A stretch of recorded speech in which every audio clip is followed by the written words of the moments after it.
Kalau saya tidak salah sudah dibicarakan ya di Komisi 4 Pak ya. Silakan Pak Akmal. Jadi memang sebenarnya kita sudah menyimpulkan berkali-kali ya bahwa HPP harus naik. Karena angka tahun 2020 itu Pak Agus, Pak Arief itu sudah nggak mungkin. Ya karena memang kalau dari 4.200 ke 4.500 dari sudah ada kenaikan. hitungannya itu Mbak, kenaikan biaya produksi sudah 20-25%. Artinya Pak Arief, dengan angkanya Pak Arief sebentar itu hanya 9%, nggak cukup sebenarnya Pak. Nggak cukup itu, jadi itu saya kira awal kita mendorong kenaikan HPP itu 20% dari 2020 minimal ya, supaya bisa menutupi daripada biaya produksi petani kita. Ya. Dari hitungan ahli ya, dari IPB mengatakan bahwa biaya yang dikeluarkan itu sampai 4.700 malahan Pak. Jadi kalau angkanya HPP-nya di bawah 4.700, rugilah sebenarnya petani kita. Sebenarnya petani kita sudah rugi kalau dia hitung tenaga kerjanya sebenarnya. Dia sudah rugi, tapi karena dia sudah memang hidupnya dari sana, tidak ada pekerjaan lain, dia bertani. Ini Pak Arief yang jadi masalah. Nah yang kedua, saya kira memang di sini perlu perkuat Bulog. Ya, kita tahu bahwa selama ini kan setelah jadi BUMN Pak Arief ya, Bulog ini kan hilang tajinya sebagai penyerap harga pada saat ini Pak di bawah HPP ya. Dia tidak punya kemampuan, walaupun kita tahu bahwa sangat bagus kalau kita visi misinya. Kami kunjungan ke lapangan ya, beberapa daerah bahwa banyak harga di bawah 4.000 tidak ada yang serap. Gabah kering panen Pak. Ya kan harusnya tadi kan 4.200 Pak ya, bahkan tertingginya 4.550 ya. Kalau ini sebenarnya memang berlaku Pak Arief, ini sudah menguntungkan, artinya sudah ada penolong. Tapi harus dipastikan bahwa Bulog betul-betul menjalankan tugasnya. Jangan karena bilang tidak ada dananya, kami tidak siap, terbukti. Kenapa cadangan beras nasional kita hanya 500.000, itu Bulog harusnya yang dikritisi. Jangan ngomongnya impor dong, saya minta Pak Arief juga di tengah. Gak boleh terlalu berpihak kepada hilirnya, ke Bulognya di tengah nih. Pastikan bahwa memang produksi ada atau tidak gitu loh. Datanya dari mana Pak Arief kan? Jadi Bapak Nas ini kita berharap Pak Arief di tengah wasit Pak. Bapak ini harus betul-betul kalau memang datanya benar dari BPS misalnya bahwa data produksi kita cukup ya cukup. Di hilirnya nanti Pak Arief pastikan bahwa gimana distribusinya ya kan? Karena selama ini terkesan bahwa negara itu pemerintah itu terlalu melindungi konsumen, bukan melindungi petani kita. Ini yang terjadi ya. Jadi ini kita kita harus lindungi konsumen kita, tapi kita juga harus berpikir bahwa petani ini kan penghasil nih. Ya kan? Mereka ini bayangkan pupuknya susah, pestisidanya mahal gitu ya, biaya solarnya. Dan kita berharap sebenarnya subsidi nanti di kemudian Pak Arief ya, subsidi harusnya di hilir, subsidi pertanian maksudnya ya, bukan di input harusnya. Jadi kita maunya itu subsidi harga, tapi itu sebenarnya ide sudah lama kita sampaikan, tapi ini belum ada kita berharap Bapak Nas ini bisa mungkin mempunyai konsep ya, bagaimana sebenarnya subsidi yang sebaiknya di tingkat petani kita gitu ya, sehingga betul-betul subsidi nikmati oleh petani kita, bukan pedagang. Ya kan? Nah ini yang terjadi. Jadi sekali lagi bahwa HPP kita harus dorong, dan syukur-syukur HPP kita ini 20% kenaikannya Pak ya, minimal ya, bukan 4.200 minimal harusnya ya. Harapan kita seperti itu, dan saya kira harapan petani kita juga seperti itu. Iya, banyak harapan yang sebenarnya tidak hanya 4.500 sebenarnya Pak Arief. Iya, jadi besok kita duduk sama-sama. Jadi nggak bisa tuh misalnya menyampaikan sesuatu lewat media kemudian mengecam, enggak, kita duduk lah secara ilmiah, kita duduk ya kan, sama-sama kita hitung sehingga tadi keseimbangan antara hulu dan hilir juga terjadi. Itu yang pertama. Yang kedua Pak Andi Akmal, nggak benar juga kalau pemerintah nggak ngurusin, enggak.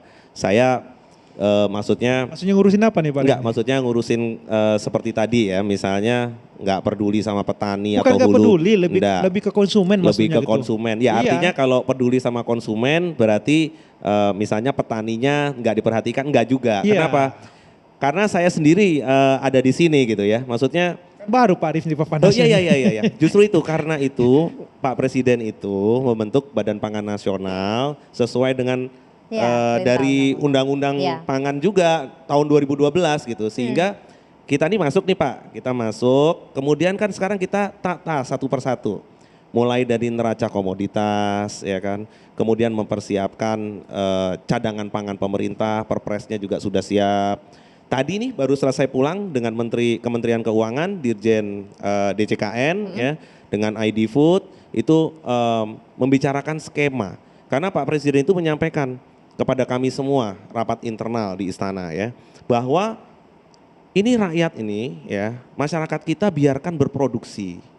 Kan saya udah bahas kemarin dengan tim bahwa masyarakat berproduksi, BUMN ini difungsikan untuk menyerap hasil produksi. Ini baru keren. Nah, tapi sekali lagi perlu kan peraturannya. Peraturan sudah proses semua, sudah selesai mengenai cadangan pangan pemerintah. Berikutnya lagi. Termasuk serapan Bulog itu udah Pak? Cocok. Karena itu yang angkanya sudah cocok tapi realisasinya belum. Iya, karena angkanya udah bagus tapi benar nggak bisa realisasi. Penyerapannya juga sangat rendah. Kalau sekarang dilakukan penyerapan, Pak, produksinya itu masih rendah, ya. Kemudian kemarin dilakukan penyerapan, Bapak tahu apa yang terjadi? Harga akan sangat tinggi, ya, inflasi akan sangat tinggi karena produksinya masih di bawah pada waktu itu. Jadi nggak bisa kita dalam satu sisi aja berpikirnya. Jadi ini mesti clear bahwa pada saat bulan November, Desember, Januari kemarin, saat produksinya masih di bawah, apabila Bulog masuk. Maksudnya produksi di bawah itu Ya, gimana? data dari mana nih Pak Arif ini? Produksi di bawah itu gimana Pak? Data dari, kan kita sepakat, data dari BPS kan, bahwa produksi itu di bawah 2,5 juta ton sebulan, itu artinya kita akan berebut gabah di bawah. Kalau Bulog ikut di situ, melakukan penyerapan, harga itu akan lebih tinggi lagi. Sehingga penyerapan Bulog itu harusnya di musim panen raya. Ini harus tahu, sepakat dulu. Dalam 1 tahun, ya Pak Andi Akmal, dalam 1 tahun grafik itu kelihatan bahwa panen raya itu Maret, April, Mei itulah kesempatan Bulog untuk menyerap. Jangan disuruh nyerapnya di bulan November, Desember seperti kemarin, nggak bisa. Sehingga kita semua sepakat bahwa HPP ini kita siapkan, kita selesaikan. Harga pembelian pemerintah ini kita selesaikan. Besok kita undang semua unsur, kementerian, lembaga, asosiasi, duduk di situ sama-sama ya. Karena setiap tempat itu berbeda. Kalau Bapak sewa lahan di Kerawang dengan di NTB, dengan di Sumatera Utara, dengan di Sumatera Selatan itu berbeda. Mari kita duduk. Angka itu adalah HPP. HPP itu adalah harga pembelian pemerintah alias floor price, Pak. Alias floor price. Ya, sehingga angka ini harus benar. Karena kalau kita tentukan angkanya itu berapa, floor price, itu pasti private itu membelinya di atas itu, Pak. Sehingga pada saat private di atas itu, strategi kita supaya Bulog itu tetap bisa menyerap dan punya cadangan pangan pemerintah, itu seperti apa? Nah, skemanya adalah Bulog itu kita berikan fleksibilitas harga. 1.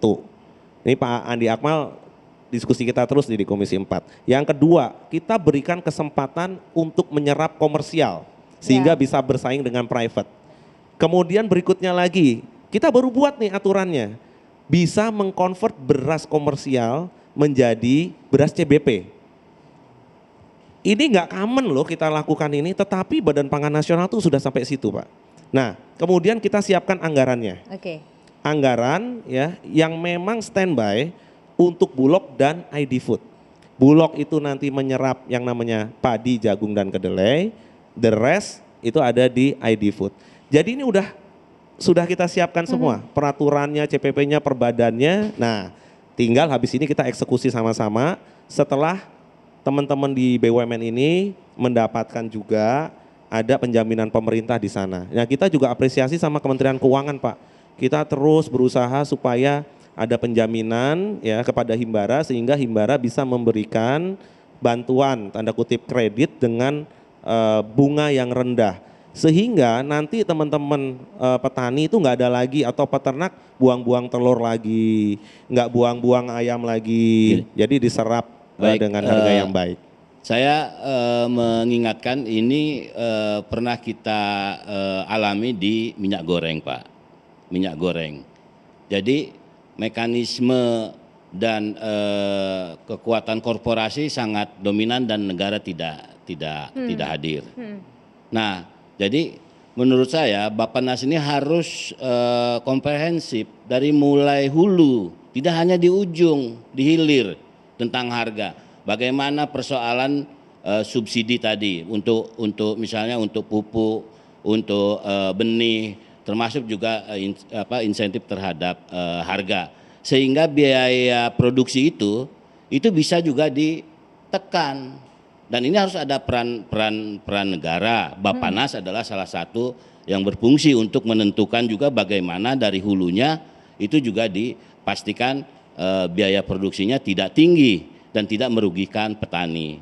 Saya sepakat misalnya juga memperhatikan pengusaha atau penggiling kecil termasuk juga konsumen. Di sini peran negara juga harus hadir.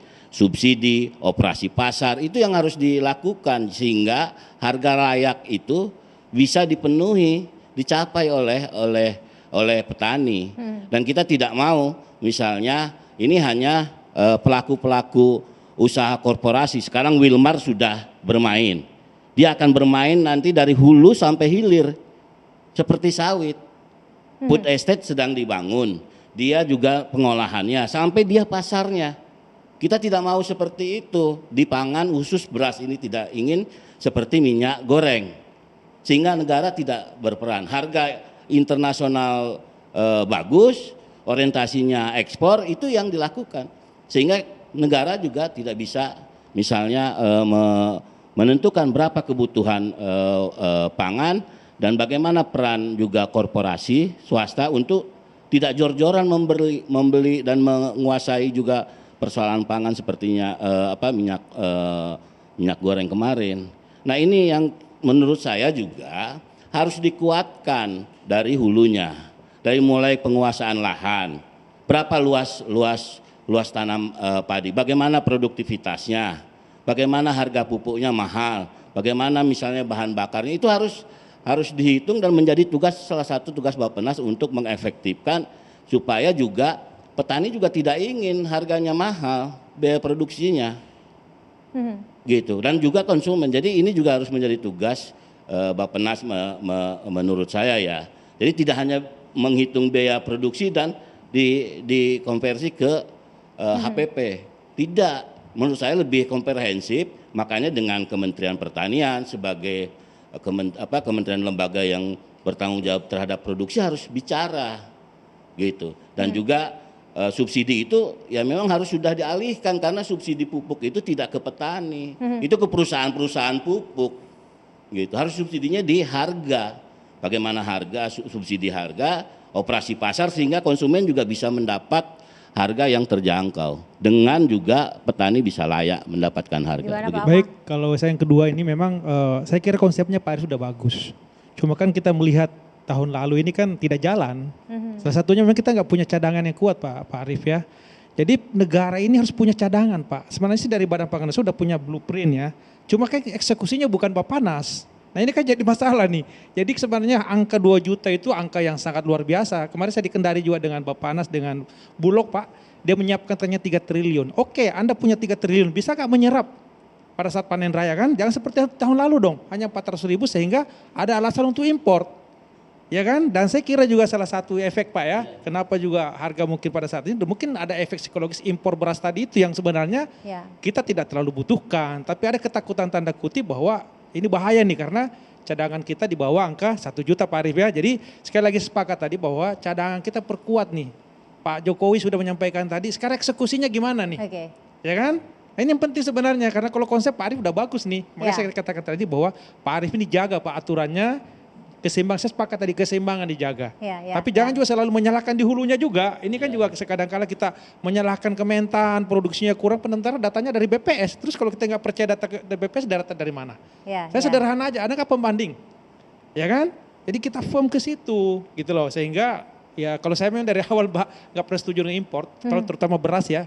Karena saya yakin bahwa sebenarnya kita bisa dan cukup. Nah masalahnya di lapangan Pak Arief, Bulog nggak bisa bersaing dengan pedagang, harganya nggak bisa. Ya makanya dengan harga fleksibilitas itu baru bisa nih Bulog nih menyerap kan. Ya nggak bisa kalau harga, makanya kalau HPP-nya rendah dia akan kalah lagi. Apalagi tadi saya katakan PT Wilmar ini jangan sampai ada korporasi yang lebih besar daripada negara. Saya khawatir nanti ini korporasi ini Pak mengalahkan Bulog nanti nih, atau mengalahkan BUMN kita yang lainnya nih. Kalau terus diperkuat tanpa adanya pengawasan kuat dari negara ini kan, mereka membeli di atas HPP loh, ya kan? Dia punya pabrik sendiri. Ini perlu diwaspadai, jangan sampai saya katakan tadi. Nah Pak Arief juga saya kira harus tegas di sini nih, jangan sampai ada monopoli, gitu kan? Ada yang bisa menciptakan harga sehingga dia pengendali harga. Ini yang kita khawatirkan sebenarnya seperti itu. Di episode sebelumnya Bulog hadir di sini untuk bisa sharing dan banyak ditanya juga kapan kemudian mulai menyerap dan bagaimana kemudian proses penyerapannya karena memang di panen yang sebelumnya terjadi kendala. Nah nanti kita tanya Bappenas karena ini yang mengkoordinasikan lebih lanjut kapan kemudian serapan itu akan mulai dilakukan dan jaminannya bagaimana karena kemarin di episode yang lalu Direktur Bulog menyampaikan bahwa akan menyerap 70% di awal begitu ya Pak ya. Sesaat lagi kita akan lanjutkan, tetaplah bersama kami.